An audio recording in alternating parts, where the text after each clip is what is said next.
best. They're decked out in their finery for banquets fit for kings and queens. We see representations of ancient Egyptians wearing their finery, pleated linen. Representations in the art on the walls of tombs and in statues.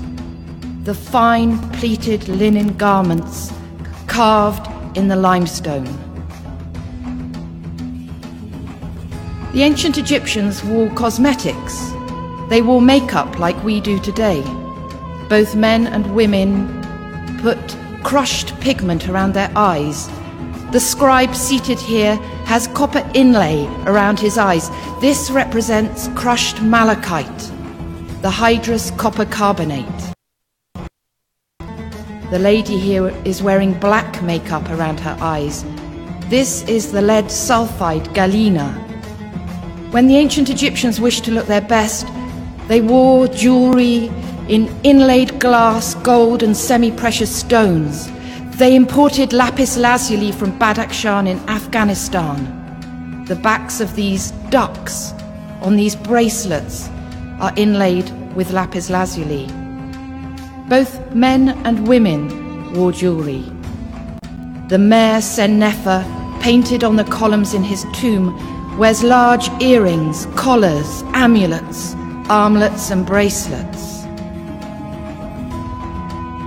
We wonder what these ladies are wearing on their heads, these precarious cones. These are cones of scented fat. As the party hotted up, the cones melted. Their wigs smelt good. Their wigs are so beautifully replicated in the limestone, each and every strand, every braid of their wigs. For the ancient Egyptians, wigs were erotic. They were sexy. They put their wigs on to enjoy some time in the bedroom. But we look at the actual wigs surviving from ancient Egypt. Perhaps they don't look quite so sexy to us. But the ancient Egyptians decorated their hair and their wigs. They wore diadems with floral inlays, sometimes gold beads threaded on their braids. If they were princesses, they wore the cobra on their brow, the uraeus, rearing up ready to spit poison at any potential enemy. But most of all, the ancient Egyptians enjoyed flowers, cut flowers, garlands of flowers. They bedecked their guests with flowers. And they put ointment on their heads. They took scented fat from dishes and placed it on the wigs of the guests. The servants here are shown bedecking and anointing the guests at a party with scented oil. In a variety of ancient Egyptian tombs, we see a variety of scenes of servants doing just this. And so we can understand these cones on the heads of these banqueters. And we can understand the words of the harpist when he sings, "Follow your desire, allow your heart to forget. Dress yourself in garments of fine linen, put myrrh on your head, anoint yourself with oils fit for a god, and let your heart not sink. Follow your desire and your happiness. Conduct yourself on earth after the dictates of your heart. Celebrate. Do not tire of it. Remember, no man takes his goods with him, and none have returned after going."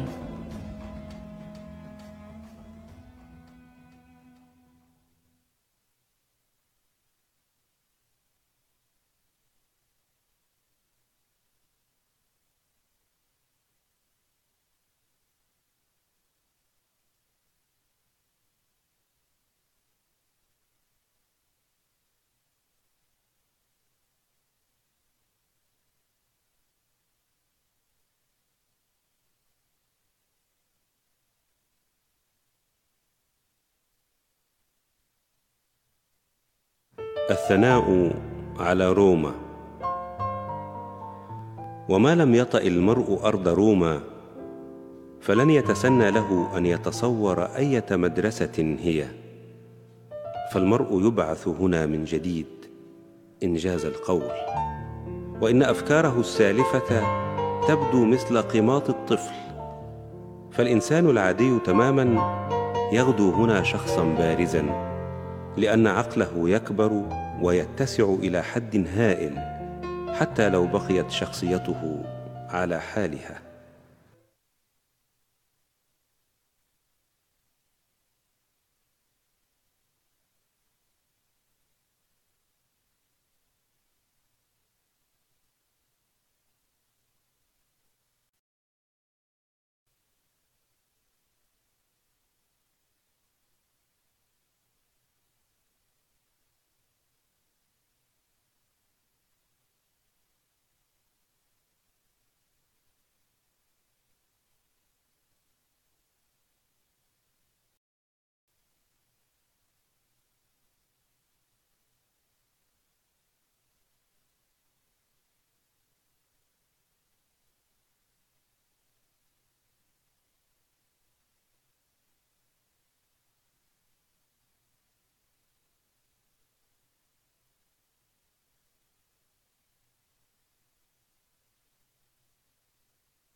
طيب أستاذ محمد، وأنت أمام هذه المروحة الواسعة من المعرفة بهذا المقدار أو ذاك، إلى من تنتمي؟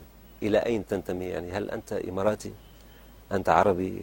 أنت إنسان أممي؟ أنت من هو محمد السويدي؟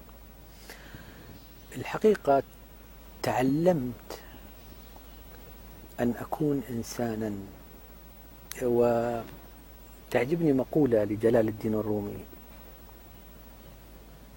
يقول: تحتاج إلى 1000 سنة لكي تصبح مسلما، وإلى 1000 سنة أخرى لكي تصبح إنسانا. الله.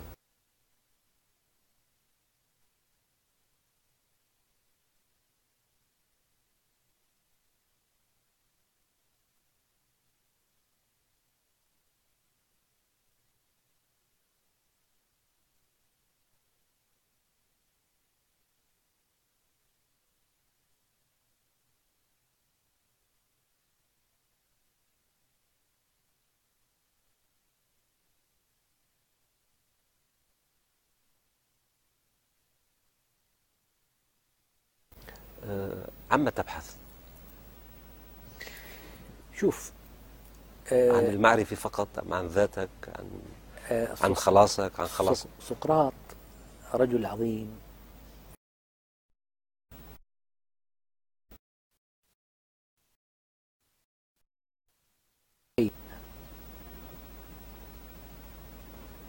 شيء جديد إلا واكتشف كم كان